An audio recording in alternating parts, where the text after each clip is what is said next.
with an opposing Quinnipiac player. So clock is now stopped at 10 seconds. So even if the clock runs out at 0, they will still play on until the ball rolls out of the semicircle.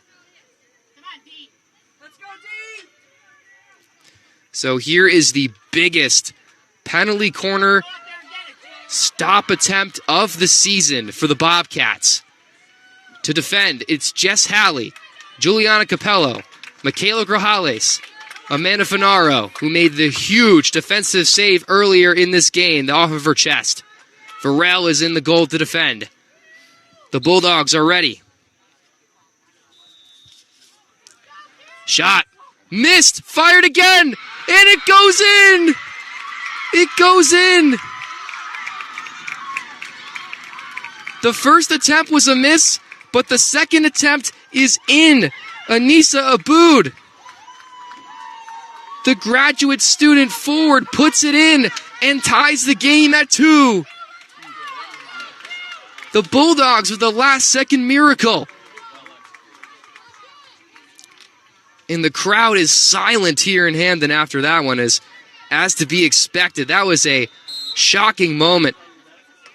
Massarelli will just fire one, and that will send it into overtime. As that was frustrating, definitely, if you're a Bobcats fan. As you'd have to think, if you're Becca Main and the Bobcats crew, you had that game on lock, but with the Jess Halley pass mistake, that definitely set up an opportunity for the Bulldogs to attack and get a second chance. They drew the penalty corner back in the first quarter, and then no team scored until the third quarter of play. That was by Lena Ansari, who made up for her missed attempt. The clock is not even run down yet on the board, and everyone's eager to get excited and get started, huh? I would be too. This is a very intense game right now, and the second goal was by Lena Ansari, as I just mentioned, and then Amelia Massarelli followed up with a beautiful sweeping backhanded shot that put the Bobcats back up 2-1.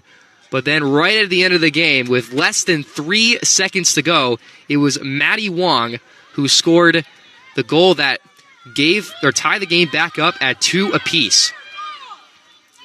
So smaller lineup here for overtime. It's 2 10-minute OT periods, and then if no team scores in that time, then we'll be going into a shootout. Again, Quinnipiac has already played in a shootout this year against Temple right here in Hamden. That one they lost in 3-1. Massarelli has got a lot of space to work with less players in the field. She makes a pass upfield. It's Pompeo. Oh, and she just can't quite get a stick on it.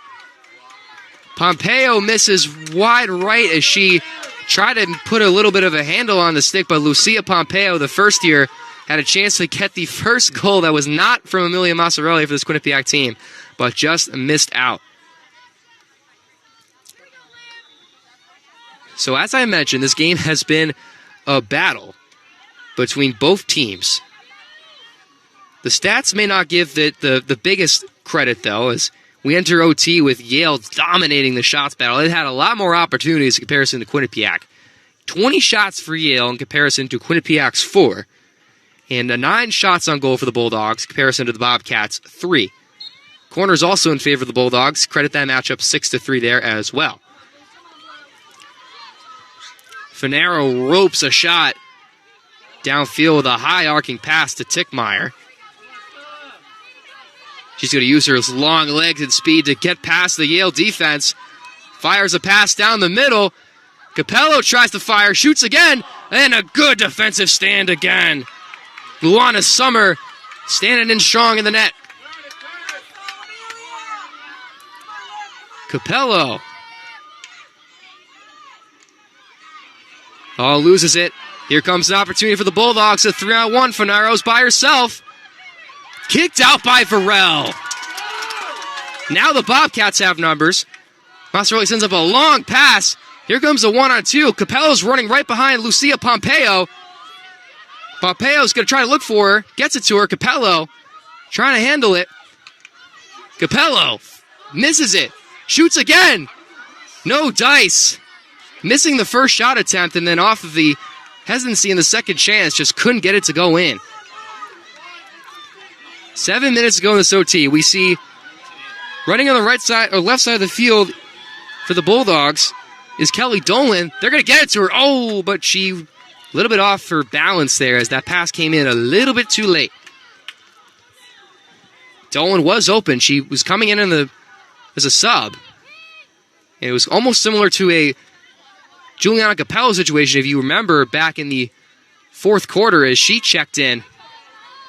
Right when the sub was coming in, the Yale defense almost lost her for a quick goal, but Capello wasn't able to put it in. Almost a similar scenario there. Pass ripped down the side of the field to Whipke. Whipke with it, going fast. She's cornered by 3 players. That one is off the feet of the Bulldogs. We'll go back to the Bobcats. That was off Rachel Brown that time. Here's Tickmeyer being double-teamed. Gets her angle. Passes it and cut off. Right there is Imogen Davies. Big defensive play. Credit her to an assist for that last goal by Maddie Wong at the end of the fourth quarter. And Tickmeyer misses the pass from Finaro. That pass sails out of bounds.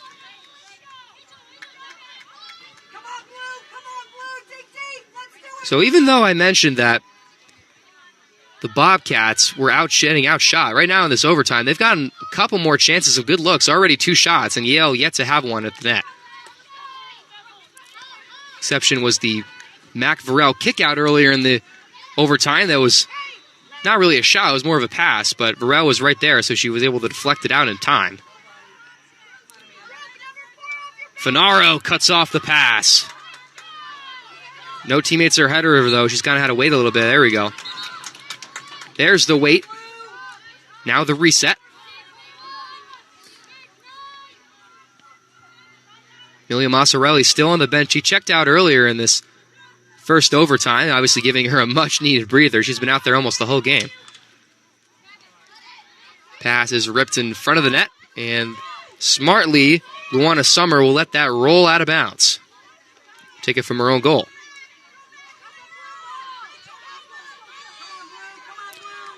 Against a smaller field for overtime. 6-on-6 on the field in comparison to 11-on-11. Tickmeyer gets the steal.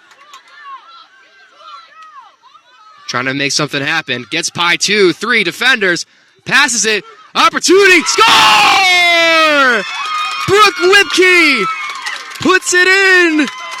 The redshirt senior gets the Bobcats their first win of the season.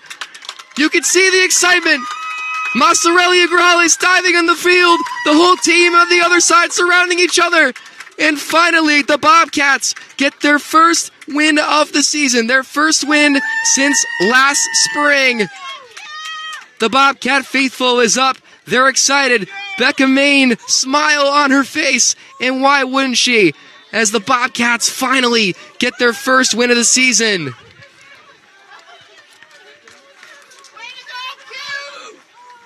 First at a conference win of the year as well. And it was done against a team you would like to do it in. If you're a Quinnipiac or a Yale fan, this is a huge rivalry in hockey, but the same definitely could be said in field hockey. This was a tight matchup, a tight battle, ultimately won in overtime. Again, your final score, 3-2. The Bobcats now are back at 1-9. They'll get to try to do it again this Friday against the UConn Huskies, while the Yale Bulldogs look to rebound themselves in their upcoming matchup, which will also be on next Saturday. They'll be taking off against the number 12 ranked Harvard Crimson to try to do it again. But that is all for this broadcast here on ESPN Plus at a conference field hockey today. Again, my name is Eric Kerr. Thank you for tuning in for a thriller on Quinnipiac's version, field hockey's version of the Battle of the Whitney Avenue.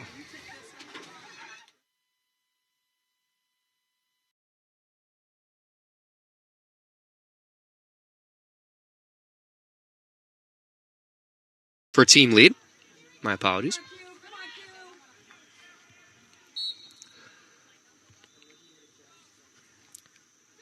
Set up to Hallie. loses it. And another mishandled penalty corner as pass was trying to get set up for Jess Halley, but she just loses it off the stick. As that could come to bite the Bobcats later on in this one. Massarelli applying the pressure. Oh, here's an opportunity for a breakaway. It's a 3-on-2. Oh, a little fancy stick work. Massarelli fires and scores! What a sweeping shot from Massarelli, putting it into the back of the net. That came with a lot of fire and a lot of force. Unassisted goal for Amelia Massarelli, as there is her 6th goal and the 6th for the team on the season, and that gets the Bobcats back up 2-1. It took her a couple quarters, but about time. Massarelli putting it in. 2-1 score here in Hamden for the